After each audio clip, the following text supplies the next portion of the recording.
Capture the data key. Don't let them hack the mainframe. Push them into the sea. What's going on, guys? It's Afraidnot, and welcome to my first negative video in the series. As you guys may know, I've been counting down this week the days to the Xbox One launch, which is actually on Friday, so now it's only 2 days. We're getting very close, guys. Now, there was a few games that was thrown up in the air with regards to my worst game, and I felt that this one had to be in it. This is a game called Brink. It came out, I think, in 2011. I could be wrong. I think it was just before Battlefield 3 this dropped, and I was really looking forward to it. The trailers looked superb. It come off like it was a first-person shooter where you can do a bit of parkour.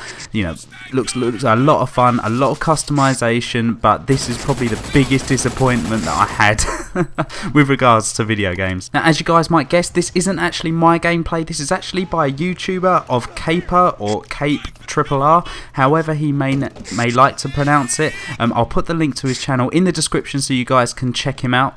I said to Caper I needed to use a bit of footage for a video series that I'm doing. I didn't quite specify the fact that it was going to be a negative video, so apologies for that if you like the game.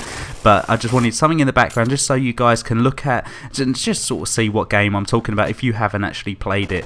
One thing that definitely points out how bad this game was is that I think I bought it on release day or the day after. It was that weekend.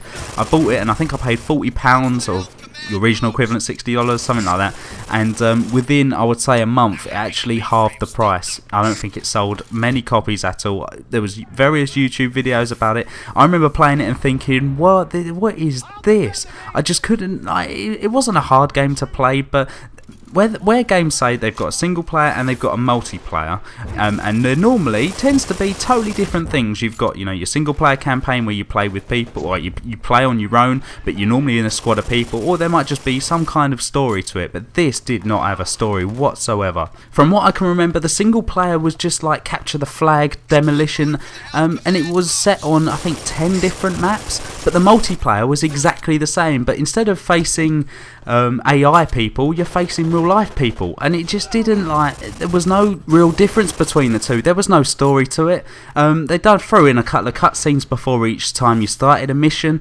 but it was pure, that's what I'm looking for. It was mission based. You had a mission based single player, and the multiplayer was mission based, but instead of, you know, as I say, instead of having AI allies and AI opponents, you've just got multiplayer, which means real life people.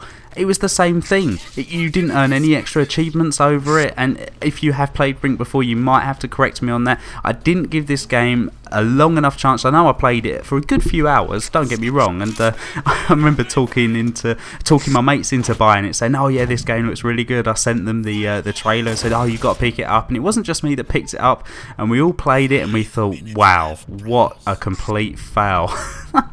So apologies to the people that I talked into buying this game. They all share the same opinion as me. Maybe it was just me. Maybe it just wasn't that type of game that I was really interested in. As I said, there was a couple of games that I thought was worse. Well, I say no, not worse, but on par with it. Was like Homefront. I don't know if any of you played Homefront. That was also known as Slowfront. I didn't like Homefront at all. And for you FIFA fans as well, I was thinking about throwing in FIFA 12. FIFA 12 was the worst year of FIFA I've ever played, and I bought the game and I didn't put it in all year. I just couldn't bring myself to do it. It was the worst game. The worst FIFA game to date was FIFA 12. I mean, they've started to slightly get better. 13 was definitely better. 14, I'm giving it a little bit of a break since I played it on the Xbox One. I'm going to wait until Friday to play it again on the Xbox One, because I don't feel like now when I put it on the 360, I'm getting the full experience. So I'm looking forward to actually playing that again on Friday. So that's all I really want to say about that. I'm sorry it's a short episode. I'm bringing out a Road to Commander tonight, so look forward to that. It will be uploaded shortly after I've uploaded this. If you enjoyed the video, please leave a rating, and if you haven't already, please subscribe, and I'll see you on the next one. Take care, guys. 2 days.